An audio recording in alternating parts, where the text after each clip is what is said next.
I thought for sure that day I was going to die. I was absolutely positive I was going to get killed.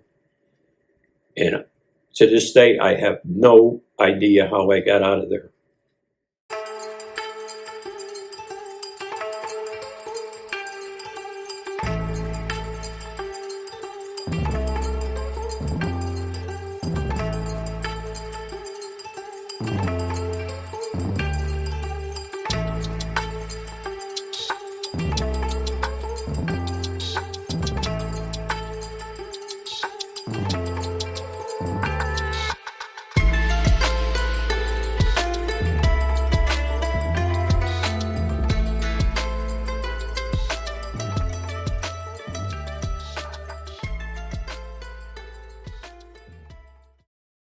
My name is Tom Charbonneau, and I'm from Cohoes, New York. I grew up in Crescent, New York, which is 4 miles up the road on the other side of the Mohawk River. So I was technically in Saratoga County when I was drafted in 1966.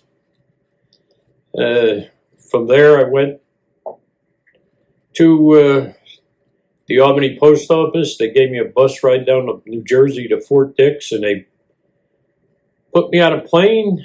First time I ever flew to beautiful Fort Hood.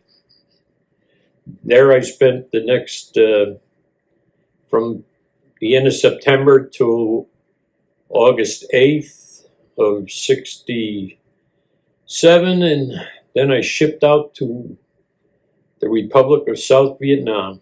Well, my mother was basically a homemaker, and my father either worked for the town of Half Moon or he worked at the Watervliet Arsenal, depending if they had a military contract. But he was never in the Army or Navy.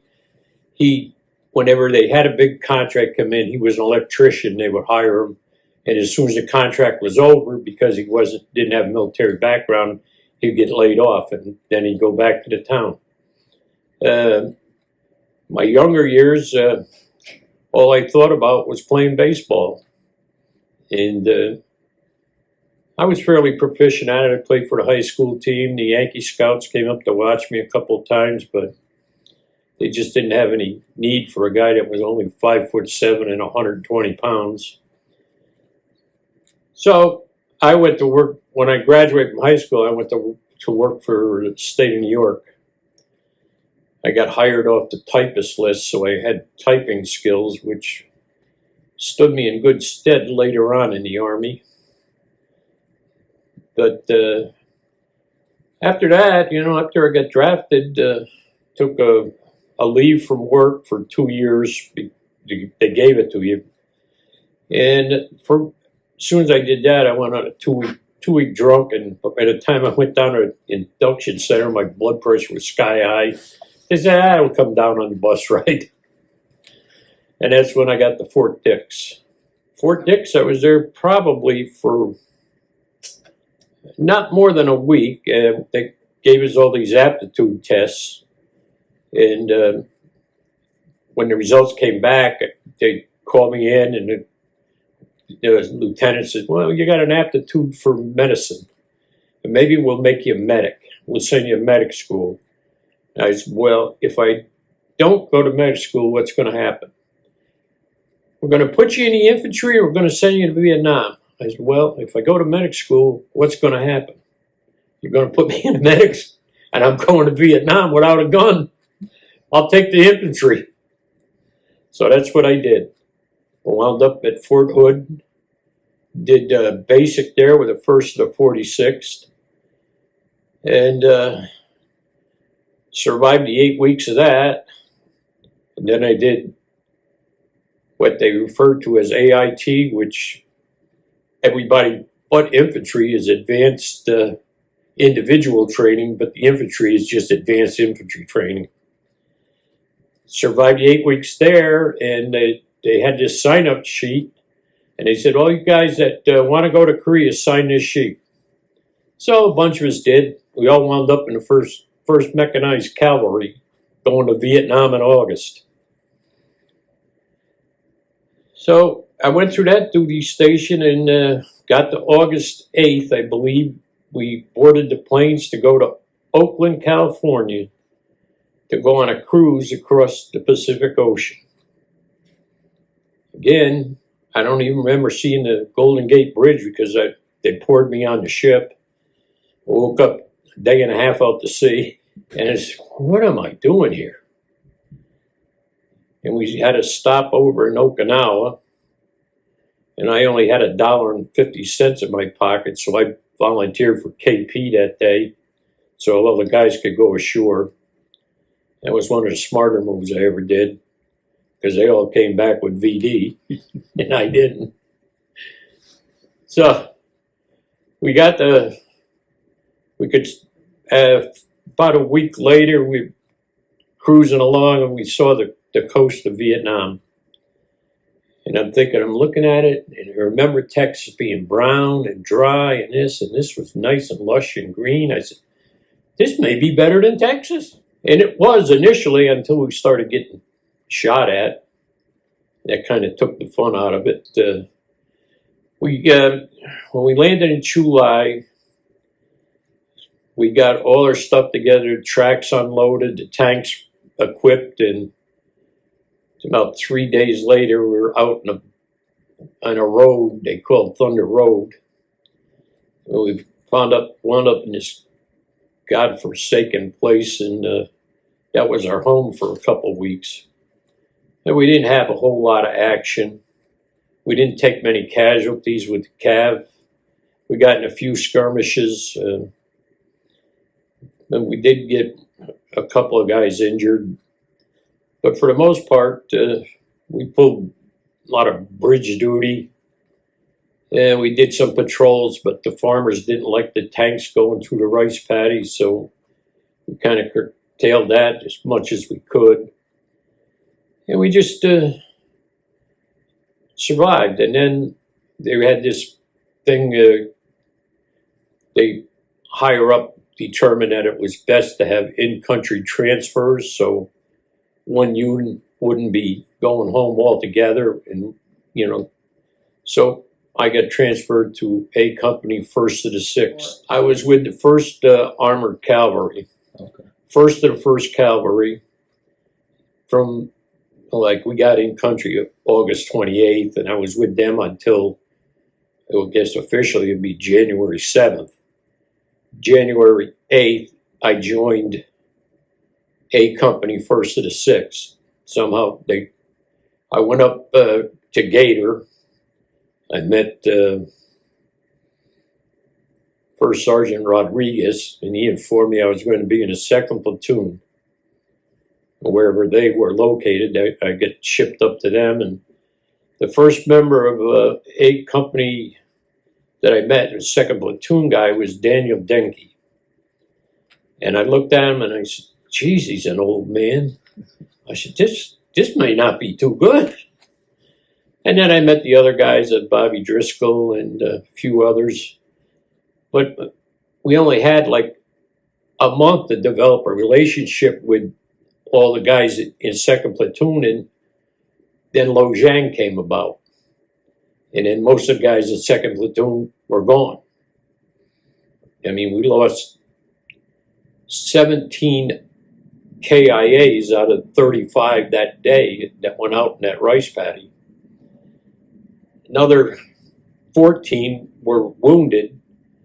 Of them, 7 or 8 of them that didn't make it back to the company. So I was wounded in Lo Giang, and by the time I came back from Cam Bay, there might have been 7 guys left out of the 35 that entered that battle that day. And I came back and I was kind of nervous. And I was trying not to go out to the field, but Rodriguez put me on a chopper and sent me back out. I wasn't happy about that, but what the hell are you going to do? I'm an infantryman.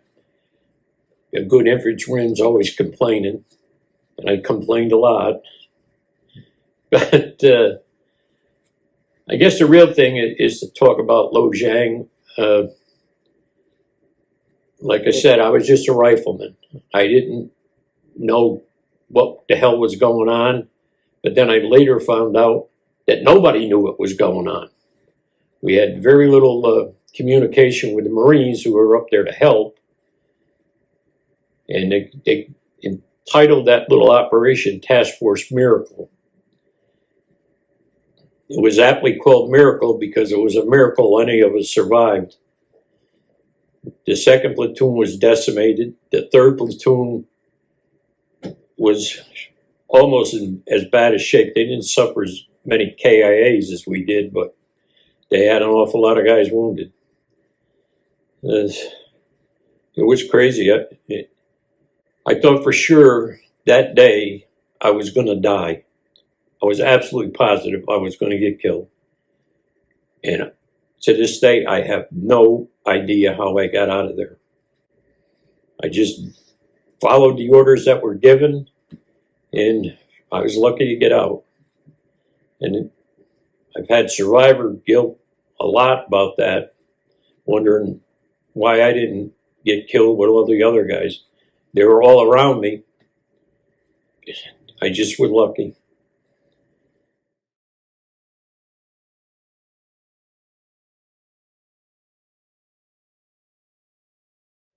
Well, like I said, I had only been in the company for a month, so we had spent 2 weeks out in the field chasing some VC around, and we were coming back in, and normally Captain Brennan would call in when we were about a mile away, and we'd have a steak dinner waiting for us.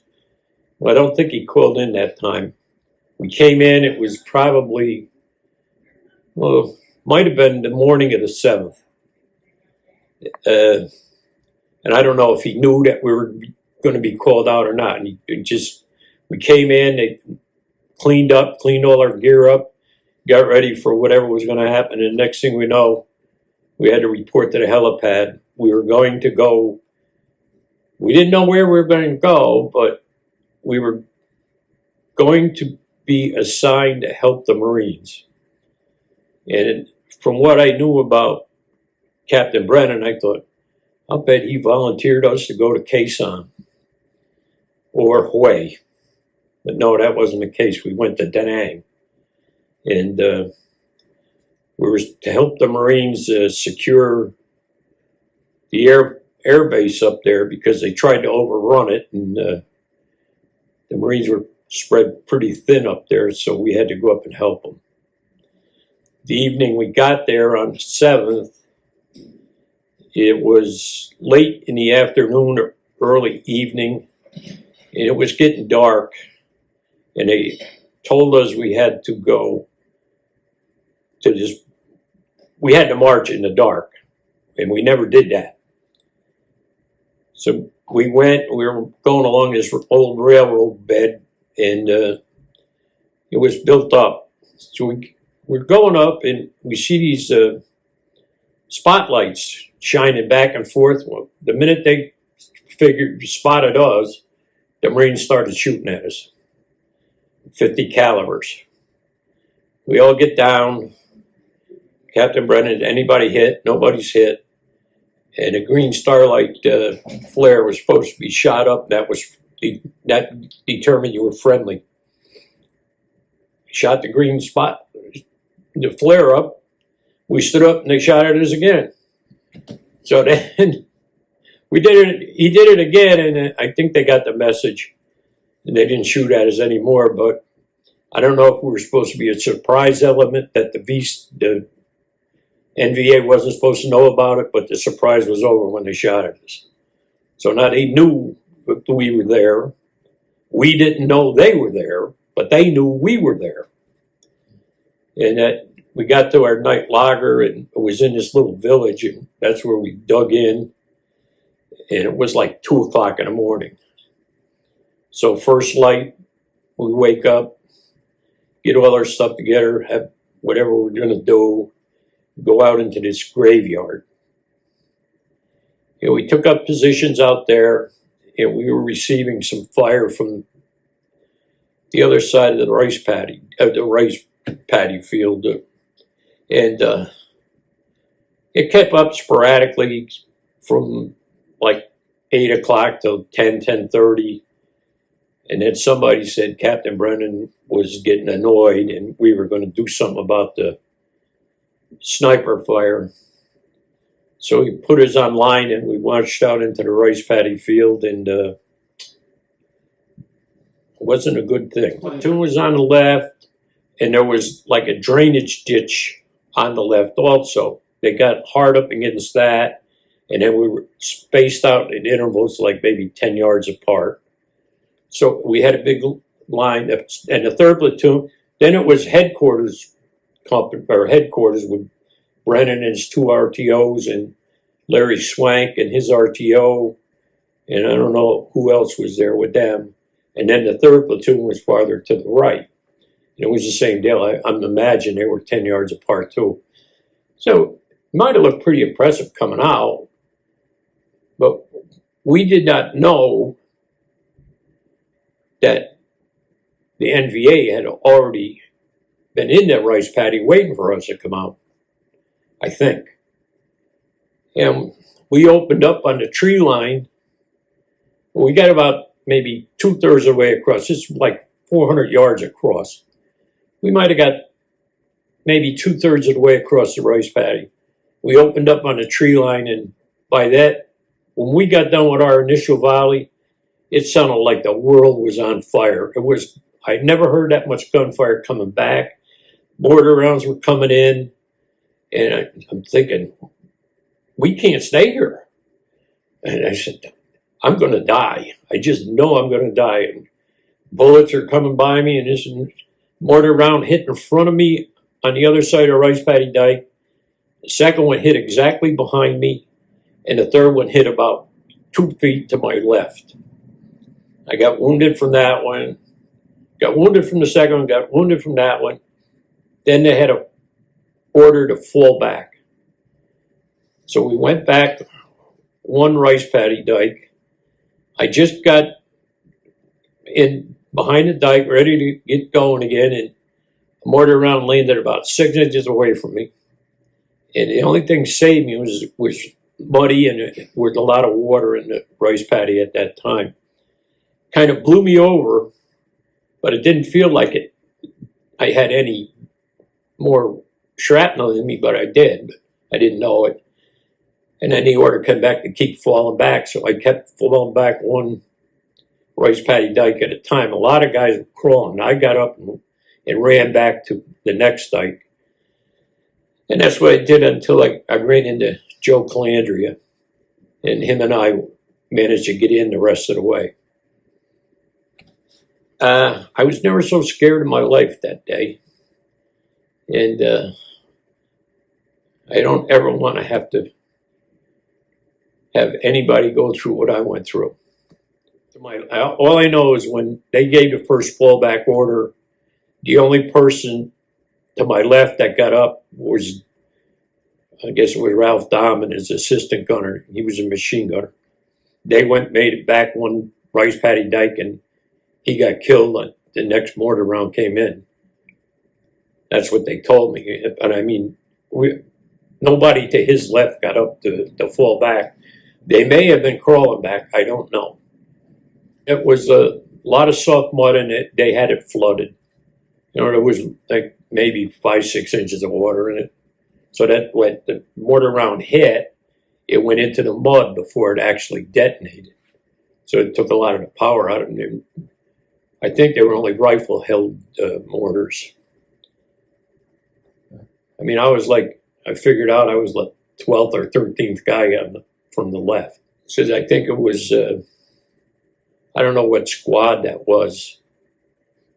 Brian Durr was in it, and a few others, 11 of them were in it, and only 1 survived.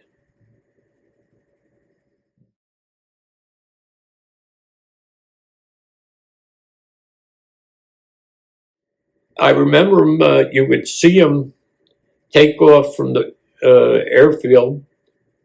We could almost see the end of the runway from where we were, and they would have to circle to gain some altitude in order to effectively drop their ordnance.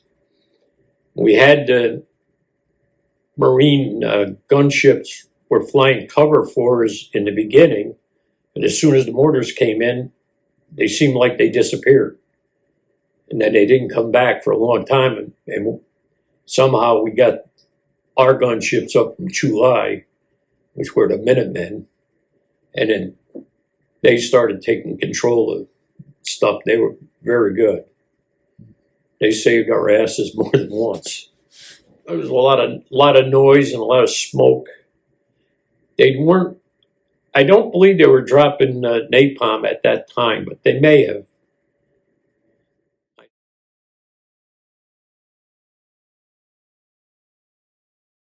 That's where we were going to reform and set up a defensive perimeter to try to keep them off us, because they were hell bent on trying to wipe us out. And I believe if they wiped us out, then they would have wiped out Charlie Company. But it didn't happen.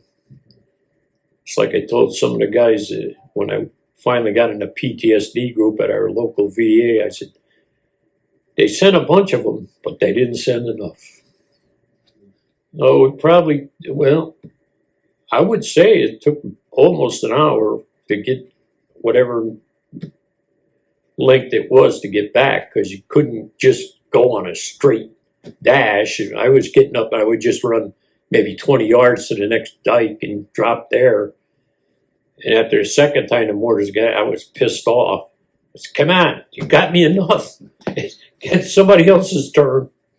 But they kept shooting at me. And the rounds were going by me so close that you weren't hearing the buzz, you were hearing a pop. And were just kind of missing me there. I don't know, they kept trying to shoot me in the head. I don't know why. But they kept missing, which was lucky for me. But then when I got back to Joe, together, it was much easier. We traversed the last little bit. And I can remember the last lunge was to get to that ditch before we curled up in the graveyard. And I'm in the air and I said, what a time it would be to get shot now. I made it all this way, but I didn't. And I wound up behind a grave, and I don't know if it was Chunky or was next to me, or it was Jim, might have been Jim. But there was no fighting. I mean, I lost so much blood. No, I can't do it.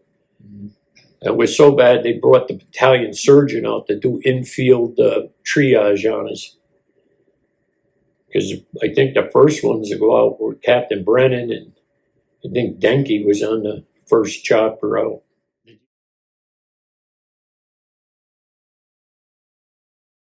And he was pretty well shot up, and I was very surprised that he survived. I mean, he said he got shot 5 times. He had one in his neck that they never could get out. They just left it in there. Ugh.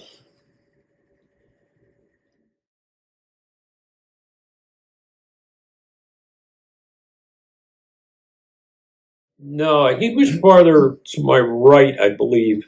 Okay. But we were in the same squad, so he wasn't that far to my right, but he was right of me.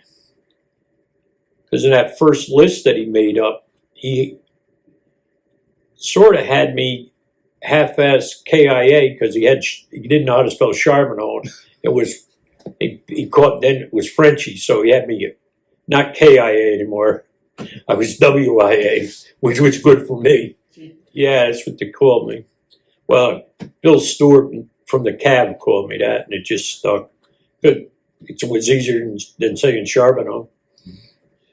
I would say it was a good 4 hours going back and forth, but then again, I got airlifted out before they went back out into the rice paddy to try to get our wounded and dead. So I don't know what those guys that had to stay there that night, what they went through. Because, who knows, the NVA could have been reforming, but they didn't. Because apparently the next day they went into the village and they were all gone.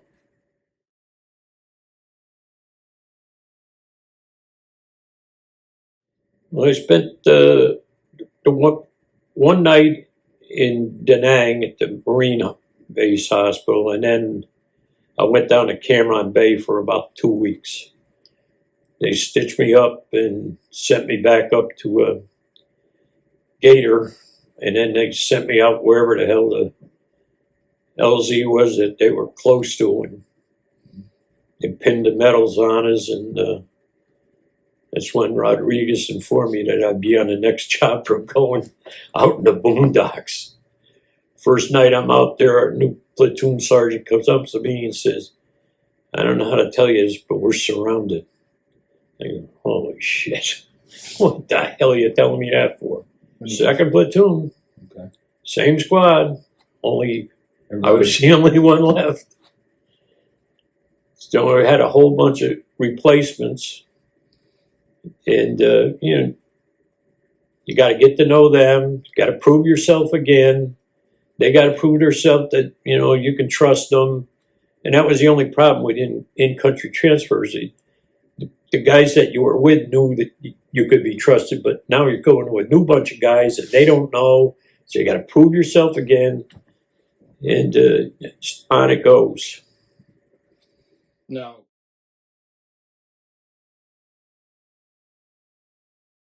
We think from March, all of March, April, and most of May, we operated out of or around center. It was the Quezon Valley that we better identified as the Valley of Death. We were getting into jackpots. We were in firefights at least 4 or 5 times a week. And they weren't all major, but, we got a lot of guys wounded. At one point, the company was down to under 60 guys. They pulled us back. They said they were going to take us out and going to give us a 3-day in-country. And we marched up on the top of this hill, and we seen the choppers coming in, and Steve Balfany was with me, and I looked up and I said, the number of choppers, I said, "Steve, that ain't right. They're bringing out replacements, and they're going to send our ass back down in that valley." And that's exactly what they did. They promised us one thing, and next thing we got a lot of more casualties. The company was down again, and he brought us back to center. I think it wasn't 2 or 3 nights that we were on center and they tried to overrun us. So no matter where we went, they were after us. All NVA, there was no VC. They all had uniforms. Then in May, 2 days before we were assigned the task of going up 352, we had to get to the base of 352. So I think it was May 12th. Lieutenant Manconi was all happy. The captain, he was after the captain and let him walk point. No officer ever walked point. Well, Lieutenant Manconi was all happy, and they're letting me walk point. And why Manconi wanted to walk point is beyond me. We got off the center, walked out in a direction, and he went down in this ravine. It was pretty steep. He went to make a turn and pushed some bushes out of the way and was face to face with a machine gun. And they shot him, and they shot him, and we tried to get him back out, and they shot him some more. They must have shot him over 50 times. They spun him around on the ground. And we called the jets in. They came in a couple of sweeps and took care of the NVA guys, and we were able to get him. And he was, well, of course he was dead. But the worst part was, we got him on a chopper, they choppered him out, and we had to continue. So I think I took over walking point, and going along, and I come upon a tripwire. My pant leg hit it, and I go, oh shit. But it was somebody, another American unit that hadn't taken in their trip flares. So I stepped over the wire, and oh man, the captain was mad that I didn't, call back in. Anyway, we got to center. We got to 352. And then the 1st platoon took over the lead going up. So we got to almost to the top. It was the 14th. It was early. It was before noon. And McCleary broke the perimeter. And then Allen followed him. And I think the whole jackpot up there didn't take more than an hour and a half and killed them all. And then we secured the area. We spent the night there. We got some sniper fire from the adjoining ridge. The next day we went to take that ridge. We took that on a pose because they had gotten out of there. So we continued, and the next ridge hadn't been prepped, so it was dense vegetation. And that's where Pecorelli got killed. He tripped on something and fell on the wrong side of a log, and he got shot in the neck. And when he came by me on the poncho, you just knew that he wasn't going to last very long. They got him on a chopper, and he died on the way to Chulai. And felt bad about that because it was just bad luck. And then we finished that deal. We drove them all off, and then we went back down in the valley. We were down in the valley for 3 or 4 days, playing around down there, all kinds of patrols looking for them. And looked up on 352. Who's back up there? The NVA. So I don't know what happened after that. But we just stayed in that valley till the end of May. May 24th, I believe, Philip Turner was killed. Allen was wounded on 25th or 26th. And then for some reason, after being out in the field from February 8th, one day off, I would say from in January, we had 1 day off. We were in the field like till the 1st or 2nd week in June. They brought us back to Hill 54 where I stayed until it was time for me to go home. I had 1 week, my R&R, I put it off until June to go to Australia. I came back. I had about, 2 weeks ago, they sent me out to 707 for a week on a observation post.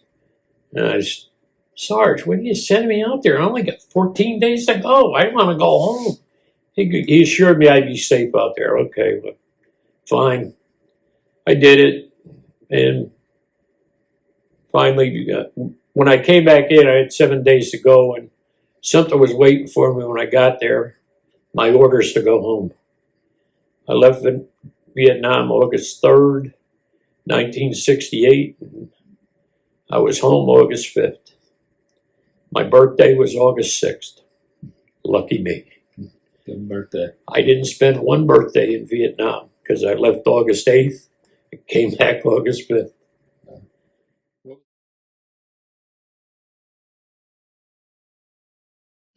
Well, upstate New York was, you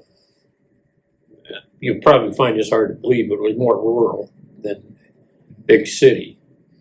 In fact, when you got off the airplanes in Albany County Airport, you got off on the tarmac.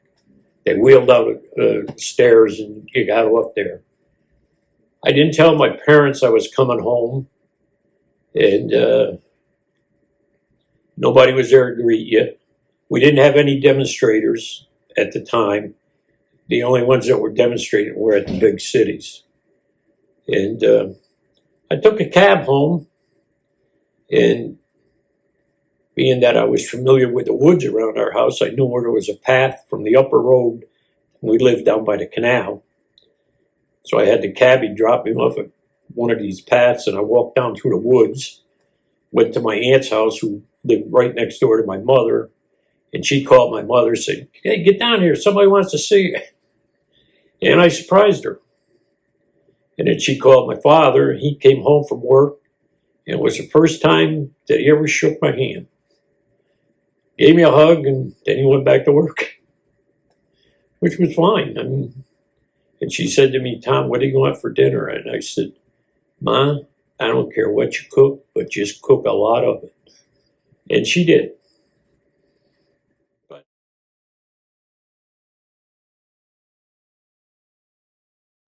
Well, you know, when I first walked up the hill to Gator and I saw that sign, Gunfighters, I said, this ain't too bad. Then I looked at the underneath the sign and said, can do, sir. I said, maybe I was a bit hasty. But they're all good guys. I mean, you could trust them with your life. I mean, there wasn't anybody I couldn't trust, and they didn't know me. And, you know, I would have done anything for them. But that's just the way it is when you're in those situations. You don't know for sure what's going to happen and who might save you or who you might save. It's just something that we did. I think they were a really good cohesive unit because they all cared about each other. And I believe it's because they trained with each other for as long as they did. And me being a newcomer, you know, I could see where they might be a little skeptical. You know, is this guy any good? You know, can we trust him? You do your best, and they accepted me. And that's all I could ask for.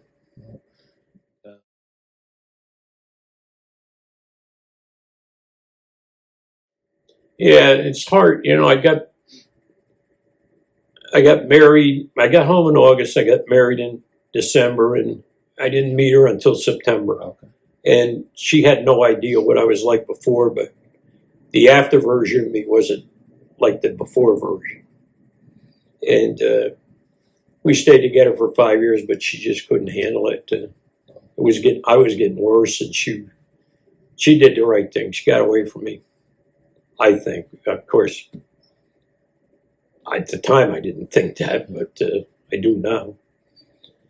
And I talked to, when I finally went to the VA in 2010 about PTSD, I had gone there in 1983 for alcohol rehab, and that's when they first started studying PTSD. Nobody told me when I was in there. Anyway, whatever they did to me for the alcohol worked because I hadn't had a drink since then. But I told the psychologist that I went to see that, Amanda, I want to be the Tom before I went in the Army. I want to be the 19-year-old Tom. She goes, it ain't going to work. It ain't going to happen. So they taught me stuff that I should do, and, you know, how to watch for things and triggers. And, you know, you can be pretty good at it for a long time, and all of a sudden something gets me. Like doing this interview, I thought about it, didn't want to do it. And I said, I'm not doing it. And then I talked to you down by the pool today, and where am I? Doing it.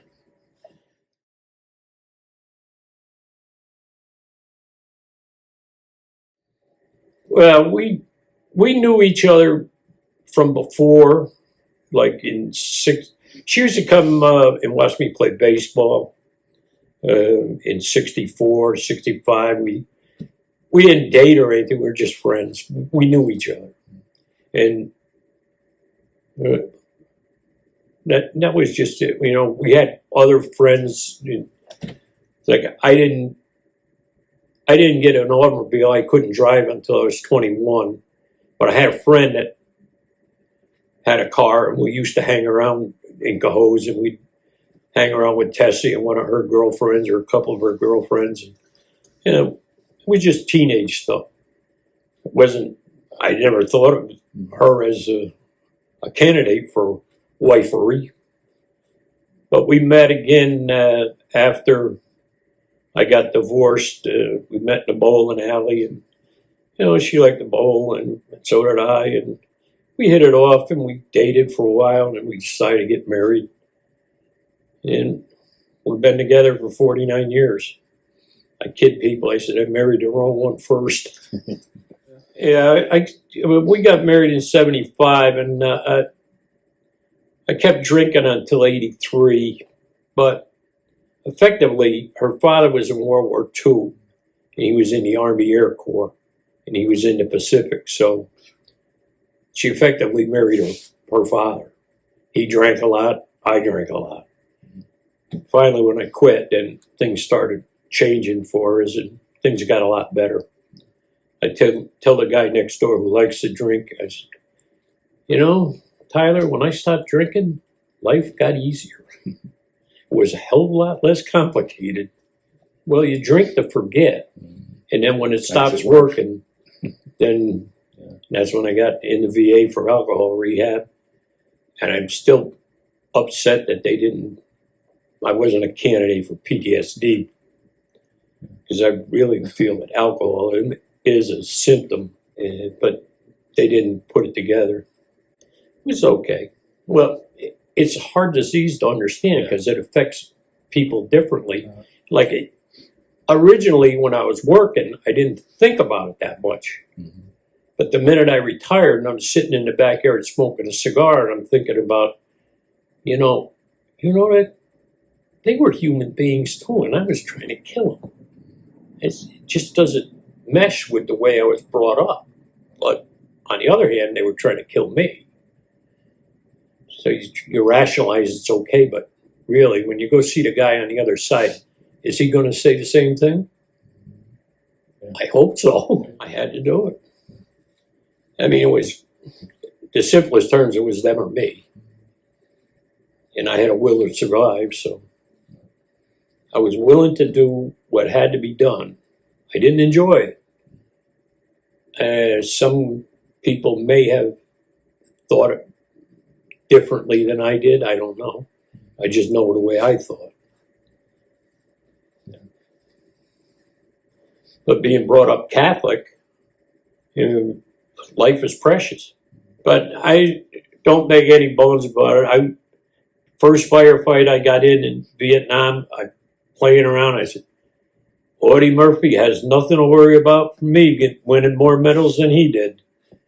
I was scared then, and I didn't like being shot at. Of course, nobody does. And that was what I feared the most. I did not want to get shot. I could handle getting a shrapnel put in me, but I didn't want to get shot. And I didn't.